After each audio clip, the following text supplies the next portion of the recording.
What is lightning? Lightning क्या है? Thunder storm क्या है? आसमानी बिजली क्या है? ज़मीन और फ़ज़ा के दरमियान करंट का नाम लाइटनिंग है। करंट कंसिस्ट होता है छोटे छोटे पार्टिकल्स पर। उन पार्टिकल्स को आप पॉजिटिव नेगेटिव का नाम भी दे सकते हैं। यानी लाइटनिंग असल में कोलिजन की वजह से होती है, पॉजिटिव नेगेटिव चार्जेस की वजह से। लाइटनिंग तीन किस्म की होती है। इंटर क्लाउड लाइटनिंग, जिसमें आपको सिर्फ लाइट नज़र आएगी, साउंड आपको नज़र नहीं आएगा।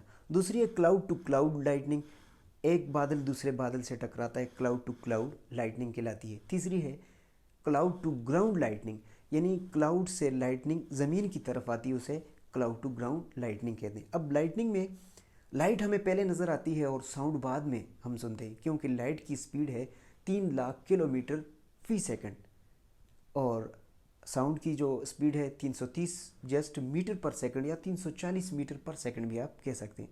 उधर 3 लाख किलोमीटर पर सेकंड उसकी स्पीड ऑफ लाइट है। इस वजह से तो लाइटनिंग क्रिएट कैसे होती है, बनती कैसे है? ज़मीन से जब वेपर्स आसमान की तरफ जाते हैं तो वो वेपर्स कन्वर्ट हो जाते हैं वाटर ड्रॉप्स में।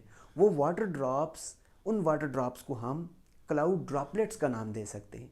ये क्लाउड ड्रॉपलेट्स फ्रीज होकर आइस क्रिस्टल बन जाते हैं, या क्यूब क्रिस्टल आप इसे कह सकते हैं। ये क्यूब क्रिस्टल या आइस क्रिस्टल कुलयन करते हैं किसके साथ? क्लाउड ड्रॉपलेट के साथ। इनका कुलयन कैसे होता है? जब हवा चलती है, एयर की मोशन की वजह से पॉजिटिव चार्जेस टॉप पर चले जाते हैं और नेगेटिव चार्जेस बॉटम पर होते हैं इन क्लाउड्स के, और पॉजिटिव और नेगेटिव के दरमियान पोटेंशियल क्रिएट हो जाता है, और ये इलेक्ट्रोस्टैटिक करंट इसे आप कह सकते हैं। यानी इलेक्ट्रोस्टैटिक करंट की वजह से लाइटनिंग होती है। तो पॉजिटिव चार्जेस टॉप पे आ गए, नेगेटिव बॉटम पे आ गए।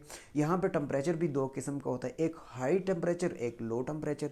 यानी एक तो आप ये कह सकते हैं पॉजिटिव नेगेटिव का कुलयन हो गया, दूसरा आप ये कह सकते हैं कि क्लाउड ड्रॉपलेट्स का कुलयन हो गया आइस क्रिस्टल के साथ, उसकी वजह से हो गई लाइटनिंग। तीसरा आप ये कह सकते हैं कि यहाँ पे हाई टेम्परेचर की लो टेम्परेचर के साथ कुलयन होता है तो लाइटनिंग होती है।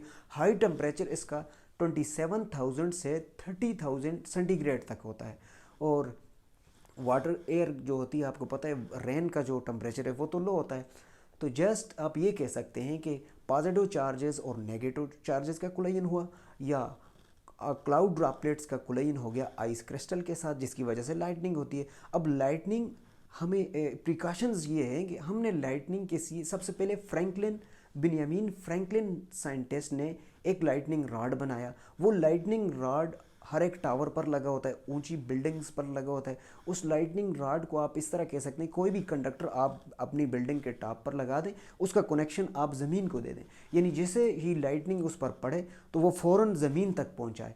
यानी हमने उस लाइटनिंग को ज़मीन तक पहुंचाना है, क्योंकि earth is a big magnet, earth is a big conductor. ये बड़ा कंडक्टर है, सारे के सारे चार्जेस को ये एब्जॉर्ब कर लेता है। तो असल में लाइटनिंग क्या है? चार्जेस होते हैं, करंट होता है। तो जैसे ज़मीन के करीब ये जाएगा तो इसे जो भी ऊंची चीज़ नज़र आएगी और कंडक्टर होगी तो ये उस पर पड़ेगी, यानी उसे पॉजिटिव नेगेटिव को अट्रैक्ट करता है।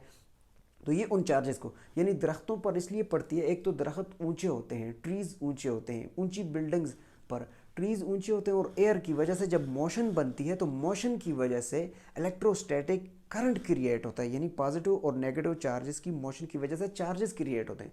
तो ये चार्जेस और ऊपर लाइटनिंग के चार्जेस के, आपने देखा होगा पहाड़ी इलाकों के टॉप पर अक्सर ट्रीज़ पर पड़ती हैं, तो ट्रीज़ पर जब भी पड़ेगी उसके इर्द गिर्द उसके शेल्टर में भी आप ना खड़े हों तो वहाँ भी आपको नुकसान पहुँचा सकती है। यानी आपने अगर अम्ब्रेला ली है, वो भी कंडक्टर है, तो कंडक्टर वाली चीज़ों से आपने दूर रहना है कि लाइटनिंग के दौरान, बारिश के दौरान आपने ऐसी जगह पे शेल्टर, अपने घर में रहना है, अपने घरों में रहना है। आपने लाइटनिंग वाली शेल्टर में, यानी खुली फ़ज़ा में भी नहीं रहना, पानी के करीब भी नहीं जाना। आपने कंडक्टर से, यानी पॉजिटिव जो नेगेटिव को अट्रैक्ट करे, उससे आपने दूर रहना है। आप सुनते आ रहे हैं कि इस बार भी हमारी जगह इलाके में भी कल 3 अमवात हो गई हमारे उगी में। तो लाइटनिंग में रोज़ाना पाकिस्तान में इस तरह की अमवात होती रहती हैं। तो इसका बचाव यही है कि हमने लाइटनिंग के दौरान अपने घरों के ऊपर एक लाइटनिंग रॉड लगा दें, कोई भी मेटल लगा दें जिसका कनेक्शन ज़मीन तक दे दें।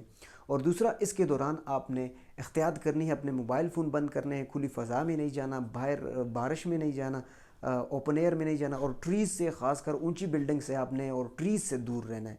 जब स्पीड की बात की जाए वो भी इसकी ज़्यादा होती है। इसके वोल्टेज की, करंट की बात की जाए तो आम हमारे घरों में जो करंट होता है वो तकरीबन 220 वोल्ट से लेकर 240 वोल्ट तक होता है, 220 से 240 वोल्ट तक। लेकिन इसका जो करंट होता है वो 300 मिलियन वोल्ट के बराबर होता है।